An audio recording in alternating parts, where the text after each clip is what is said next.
राहुल जी, आप लगातार कह रहे हैं कि ये मेरी यात्रा सियासी नहीं है, नया आप वोट मांग रहे हो। क्या आपकी यात्रा सियासी नहीं है, मकसद 3 आपने बता रखे हैं। नहीं, ये मेरी यात्रा नहीं है भैया, कांग्रेस की।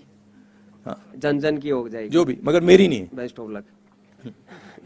लेकिन आप दिल से बोलते हैं, दिल का ही सवाल करते हैं, तो पब्लिक पूछ रही है ये आदमी क्यों घूम रहा है, इसको वोट नहीं चाहिए, राजनीति ये नहीं कर रहा, क्या फायदा मिलेगा? अल्टीमेटम जो मुद्दे आप उठा रहे हैं 8 साल से, 2014 से, न मीडिया न मोदी सरकार सीरियस ले रही है, पब्लिक रिजल्ट दे चुकी है लोकसभा राज्यसभा में, तो वो कह रही है क्यों घूम रहा है? ये व्यक्ति इसलिए घूम रहा है क्योंकि इस देश में बीजेपी ने डर और नफरत फैला दिया है, और ये व्यक्ति इसलिए घूम रहा है क्योंकि वो डर और नफरत को मिटाना चाहता है। और ये व्यक्ति, ये पहला व्यक्ति नहीं है जो ऐसे घूम रहा है, ऐसे बहुत सारे व्यक्ति घूमे हैं, और ये हिंदुस्तान का इतिहास है। ये जो नफरत और डर से लड़ने का ये हिस्ट्री है हमारी, ये इतिहास है, और मैं पहला नहीं हूं और अंतिम नहीं होऊंगा। और ये मेरी यात्रा नहीं है, ये हिंदुस्तान के लोगों की यात्रा है, ये कांग्रेस पार्टी की विचारधारा की यात्रा है, और ये हिंदुस्तान को जोड़ने की यात्रा है। राजस्थान मीडिया से आखिरी सवाल है, पत्रिका टीवी से राहुल सिंह।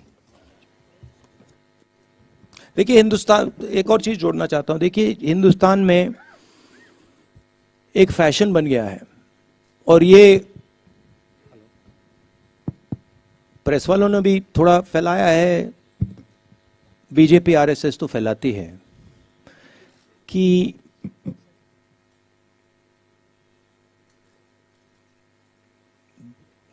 देश के लोग एक दूसरे से नफरत करते हैं।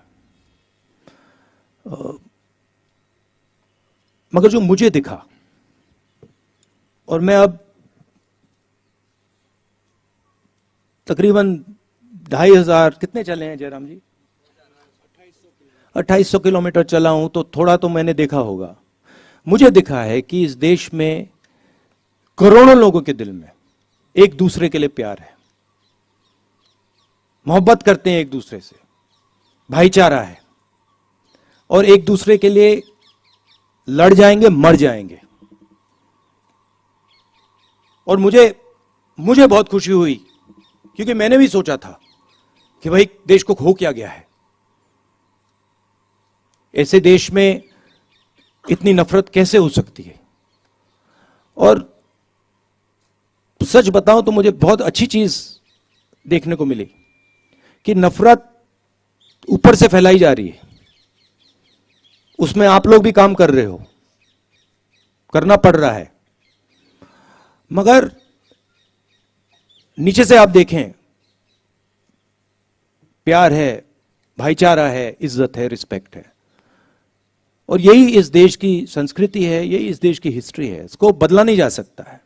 सर, मैं आपसे सवाल पूछना चाहता हूं कि आप लगातार कह रहे हैं कि डर का माहौल है, नफरत फैल रही है, डर का माहौल है। आपकी सरकार छत्तीसगढ़ में है, वहां पर सोनी सोरी जो कि इंटरनेशनल ह्यूमन राइट एक्टिविस्ट मानी जाती हैं, उनके घर की बिजली काट दी गई है, वो अंधेरे में रह रही हैं। अभी कुछ दिन पहले वहां पर एक 19 साल के आदिवासी लड़के का छत्तीसगढ़ पुलिस एनकाउंटर करती है। तो डर का माहौल भी आपको दिख रहा है, और क्योंकि इस यात्रा से आप कह रहे हैं कि सिविल सोसाइटी, पत्रकार, वकील, जो भी सेक्शन डरा हुआ है, उसके आप दिल की, उसकी मन की उसको डर को आप कम करना चाहते हैं। तो सोनी सोरी जो कि इंटरनेशनल एक्टिविस्ट हैं, वो डर में वहां अंधेरे में बैठी हुई हैं, तो वहां आपकी सरकार है। बाकी अगर आपकी सरकार सेंटर में आ गई तो फिर वही जो छत्तीसगढ़ में रहा, क्या वही होगा?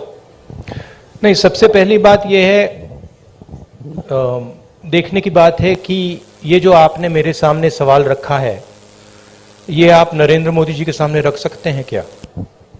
सबसे पहली बात ये है। कहां रखे हैं आपने? नहीं, कवरेज एक व्यक्ति के सामने सवाल रखना और कवरेज करना में बहुत फर्क होता है। प्रधानमंत्री जी ने ऐसे कितने प्रेस कॉन्फ्रेंस किए हैं जहां पे कोई भी पत्रकार उनसे ऐसा सवाल पूछे। सबसे पहली बात यह है, ठीक है। दूसरी बात यह है कि मैं कह रहा हूं कि देश की जनता को बांटकर उनमें नफरत फैलाई जा रही है। हिंदू मुस्लिम, अलग अलग जात के लोगों को लड़ाया जा रहा है। क्या कांग्रेस पार्टी ये करती है? कांग्रेस पार्टी ने कभी कहा है कि एक जात के व्यक्ति को दूसरे जात के व्यक्ति की हत्या करनी चाहिए? कांग्रेस पार्टी ने कभी कहा है कि एक धर्म को दूसरे धर्म से लड़ाया जाना चाहिए? कभी नहीं कहा है, हिस्ट्री में कभी नहीं कहा है। तो दूसरी बात यह है। तीसरी बात यह है कि जो वहां पे डर का माहौल है उसके बारे में आपने हमें बताया है, हम जाके उसको देखेंगे और अगर वहां पे हम उसके बारे में बोल सकते हैं मैं बोलूंगा, ठीक है? और अगर वहां पे कुछ गलत हो रहा है तो मैं पर्सनली जाके उसको देख के उसमें मेरी जो राय होगी मैं रखूंगा, ठीक है? मगर मेन बात यह है कि जो देश में आज नफरत फैलाई जा रही है, जो हिंसा की जा रही है, वो छत्तीसगढ़ सरकार एज अ पॉलिसी नहीं कर रही है। वहां पे इश्यूज हैं, वहां पे लैंड एक्विजिशन की इश्यूज हैं और वहां पे टेंशन है, मगर हमारी पॉलिसी वो नहीं है। और यात्रा के बाद मैं आपको बताना चाहता हूं कि मैं पर्सनली वहां जाऊंगा और पर्सनली इस बात को समझने की कोशिश करूंगा। अगर वहां पे कोई कमी है तो उसको मैं सुधारूंगा।